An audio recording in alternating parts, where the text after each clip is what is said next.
So, the Avatar saga. It's the biggest movie franchise on the planet, hands down. But its future? It's facing this massive, kind of mysterious delay. And the real reason, well, it might have nothing to do with the world of Pandora at all. Today, we're going to uncover that secret. Okay, so the new trailer for what's rumored to be called Avatar Fire and Ash has landed. And it's not just showing us a new corner of Pandora. No, it's signaling a huge, fundamental shift in the entire story. And it's one that could honestly change everything for the franchise. You know, the trailer is just incredibly smart. It kicks off by grounding us in the worlds we already know and love, right? You see those breathtaking floating mountains from the first film, the vibrant underwater realms from the second. It's a very deliberate reminder of the Pandora we've all come to expect. But then, boom, it pivots. Hard. We get introduced to a much darker, way more volatile side of the planet. It's home to a brand new tribe called the Ash People, and their world is all fire, ash, and just destruction. And that last line on the slide, aimed at Kiri, who has that direct connection to Awa, wow, your goddess has no dominion here. That tells you everything you need to know about this new threat.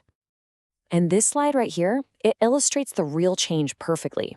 The first two movies were all about an external conflict, humanity versus the nature of Pandora. But now, for the first time ever, the main conflict seems to be internal. We're talking Na'vi turning against Na'vi. This isn't just a new setting, it's a completely new kind of war. Let's be clear, this shift is no accident. It is a calculated, and you gotta say it, a risky move. For a franchise that's built its reputation on pushing technological spectacle, the focus is now shifting to something much more dangerous: the story itself. And James Cameron has actually been pretty open about this. He mentioned that when he first pitched the story for this sequel, the studio execs were genuinely shocked by the direction he was taking it. That suggests it's going to some really unexpected, maybe even uncomfortable places. And it seems like he's doing all this for one simple reason: to tackle the one big critique that's been leveled against the first two movies. Cameron knows that to keep this whole thing alive, you can't just keep relying on revolutionary visuals. You have to start taking revolutionary storytelling risks too.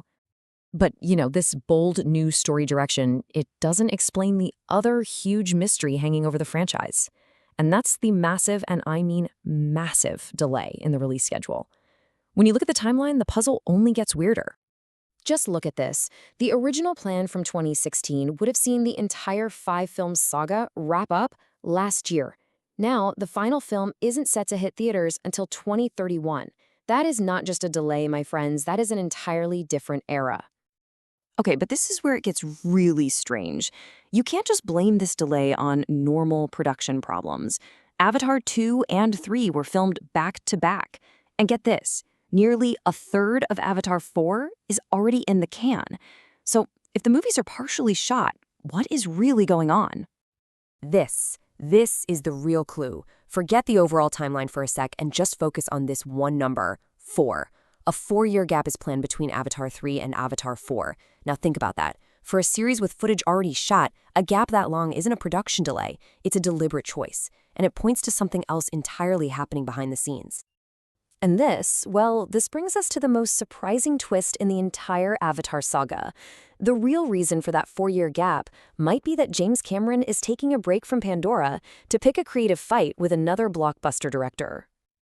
Right, so after Christopher Nolan's Oppenheimer became this global awards darling, James Cameron, he did not hold back.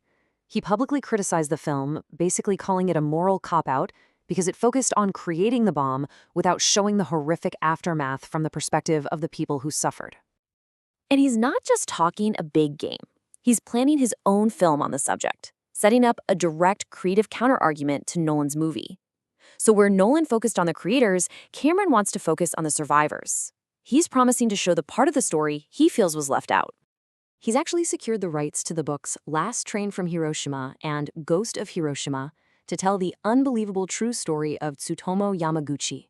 This was an engineer who survived the atomic blast at Hiroshima, traveled to Nagasaki, and then survived the second bombing there too. It's set to be Cameron's first narrative movie outside of the Avatar universe since Titanic, way back in '97. And its expected release date? 2027. And all of a sudden, that 4-year mystery gap makes perfect sense. You slot Cameron's passion project right there in the middle, and the entire schedule just clicks into place. He's literally pausing the biggest franchise in history to make a direct response to another filmmaker's masterpiece. So, as we look to the future of Pandora, the franchise is facing challenges from two different directions. Internally, there's a civil war that breaks its own formula. And externally, there's the divided attention and competing ambitions of its own creator. So the big question now is, what's going to shape the future of Pandora more? The war we see on screen, or the war for its director's attention?